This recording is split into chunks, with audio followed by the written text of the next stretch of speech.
Hello, today we're going to be making vegetable fried rice, which is a Chinese dish, but using some Chinese flavourings, but everyday vegetables.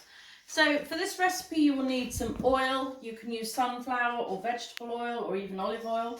You'll need some soy sauce, 225 grams of rice, some fresh ginger root, some garlic, and a selection of vegetables. Today I'm going to use a leek, carrot, celery, I've got some pepper, some cabbage, although you could use bok choy or pak choy. I've also got some mushrooms, and you can add frozen peas or tins of sweet corn, things like that as well.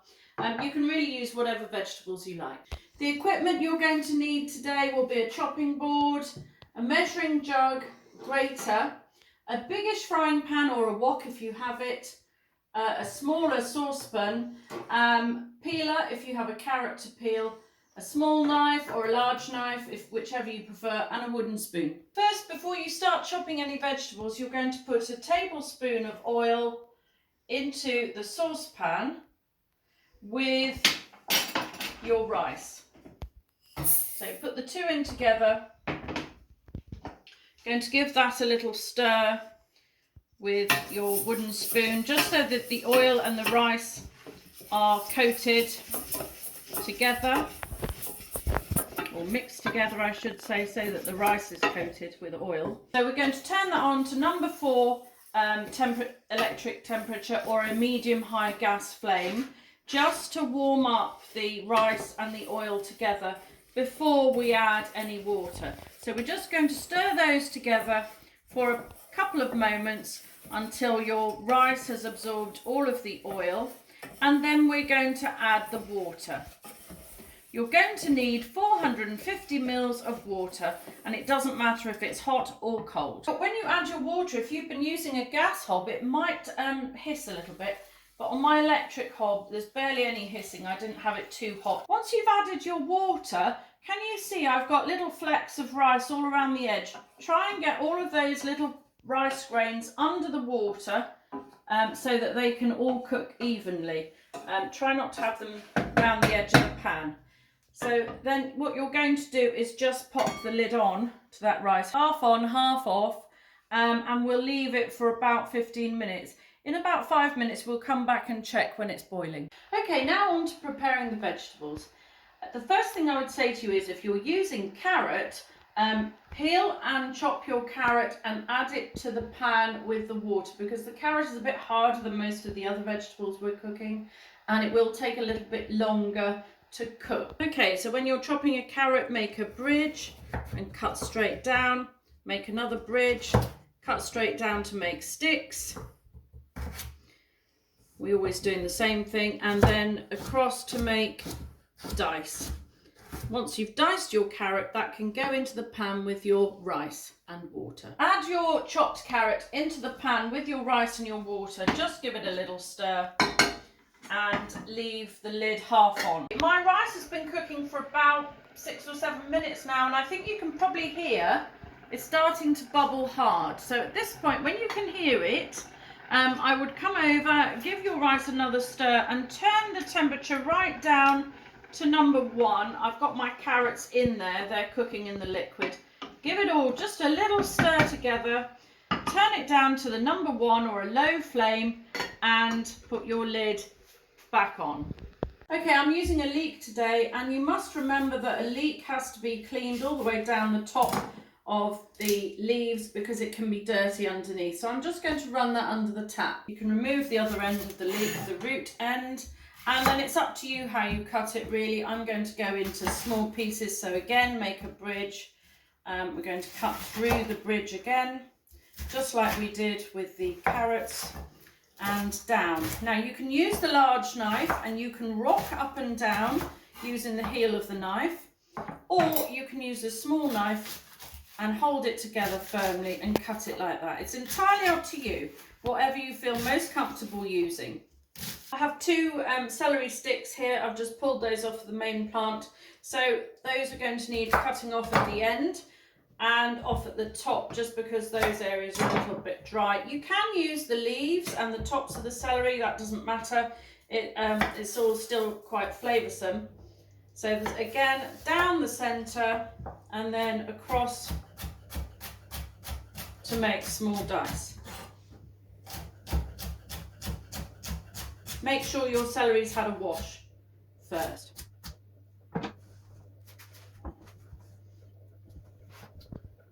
Next, I'm going to cut a pepper.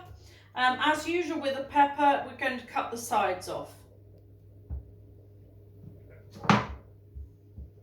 So you take a nice flat piece like that. I'm going to use about half of the pepper. That's probably enough for this recipe. Again, we're going to cut it into strips.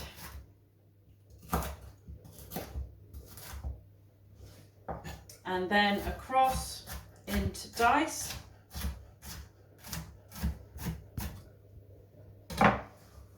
All of these vegetables are going to get cooked together, so you can just put them all together in one bowl while you're waiting to get cooking. Next, I have some mushrooms. When you're preparing mushrooms, don't wash them. They just absorb a lot of water like a sponge. Don't know if you can see there. There's some marks on this mushroom. Those are the natural markings of the mushroom. This here is a little piece of peat, a little bit of dirt that needs to be brushed off. So when you're preparing a mushroom, just brush off any very dark pieces of peat before you cut it. Same as we're cutting anything else, we're going to go through the bridge again, and that's quite a biggish one. I'm going to cut my mushrooms like that. I don't want my mushrooms too tiny because they will sort of shrivel up a little bit in the cooking process. This is a spring cabbage. It's nice and fresh and green. I'm actually going to just cut it straight the way down. I'm not going to bother cutting in half or in quarters. I'm just going to cut off some slices that I want to add into my vegetables when I'm cooking it. That's probably about enough.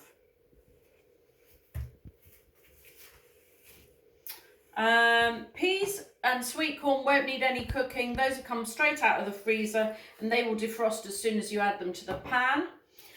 We also need 1 or 2 cloves of garlic, depending how garlicky you like your food and how big your cloves are. That's quite a big clove, so I'm going to add that.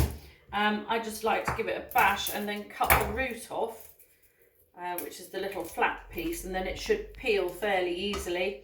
If you've got a garlic crusher, use one. I don't have one, so I'm just going to slice mine up very thinly.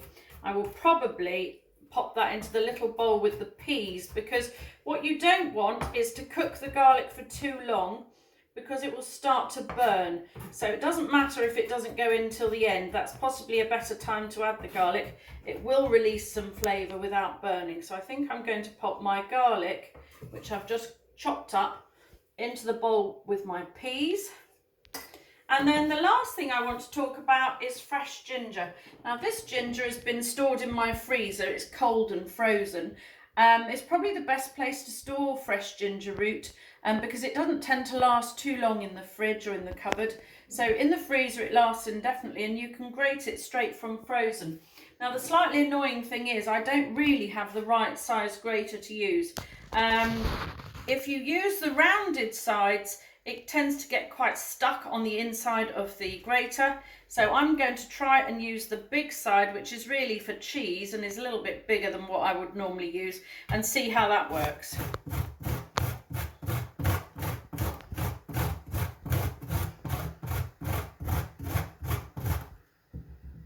Now I'm going to give it a good tap. Make sure I've got all my ginger out. Actually, that worked quite well, grating it on the side from the cheese grater. I think that was really well. And you may have noticed I didn't peel it first. There's no need to peel it because you can use the peel, but often what happens is the peel tends to fall off when you grate it anyway. So actually, that using the large side of the cheese grater worked quite well. I'm going to pop my ginger in the bowl with my peas as well. And then we're almost ready to start frying up. It's been another 2 or 3 moments of cooking the rice on number 1 temperature. So it's been cooking for approximately 10 minutes now. And if you can see in here, the rice looks like it's absorbed all the liquid, or most of. the rice is starting to make little circular holes. That's a good sign. It means it's absorbing most of its liquid. What I'm going to do now is put the lid properly on, and I'm going to turn the heat off, and I'm just going to push that rice over to the back now to carry on steaming. Okay, so we're now going to start cooking our vegetables to go with the vegetable fried rice. I would add 1.5 or 2 tablespoons of oil to the frying pan or wok that you're using. You're going to need a high-ish heat. I would start this off on number 4 again. And then what we're going to do is add all the vegetables in pretty much at the same time.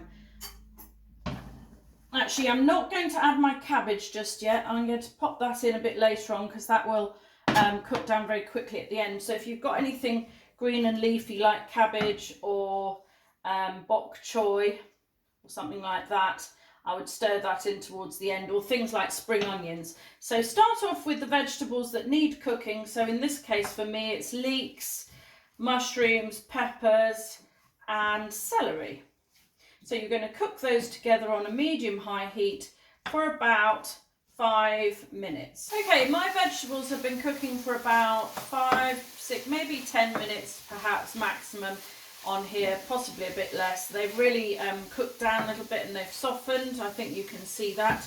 Now is the time to add the rest. You've got cabbage or bean sprouts. If you've got cabbage like mine and it's in circles, I'd try and separate those a little bit before they go in.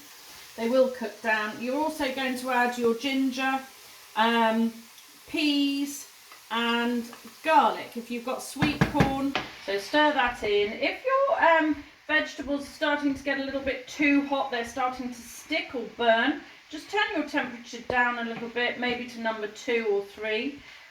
Or if they're really looking quite dry, you can add a little bit more oil. The other flavouring we're adding to our vegetable fried rice is soy sauce, so you can add some of that now if you like.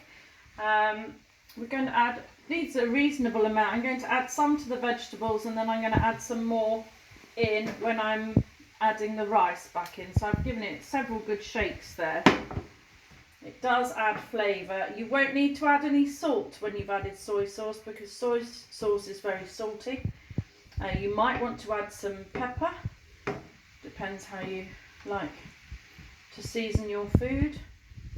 So that's going to cook for a little bit, cook a bit longer, maybe another 5 minutes. Okay, so my vegetables have been cooking for another 2 or 3 moments and you can see the cabbage is really squashed down. I've turned the heat off now because now is the tricky bit where you have to combine the rice and the vegetables. First of all, you need to check that your rice is cooked.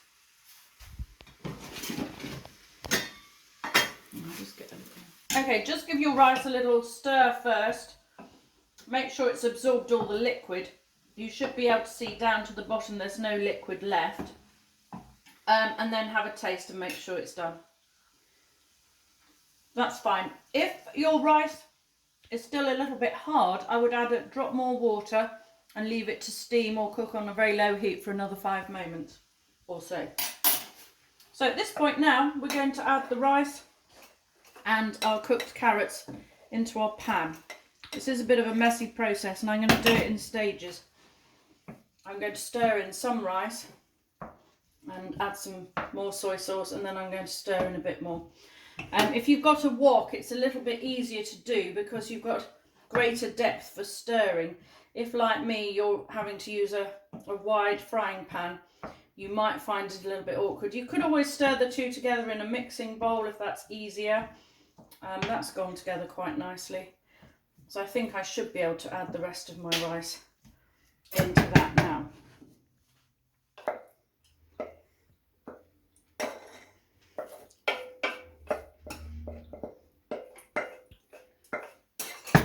So stir it together carefully so you're not making too much of a mess. I've already made a mess and had to wipe my hob. I'm sure you'll do the same. That's an important thing to mention actually. When you're cooking at home, make sure you wipe up after yourself if you make a mess. Otherwise there'll be people at home who tell you you can't cook again. So always be a clean and tidy cook if you can. Now, if we can see this, the vegetables are all intermixed with the rice. It's not too brown. I think I'm going to add a little bit more soy sauce and then have a taste.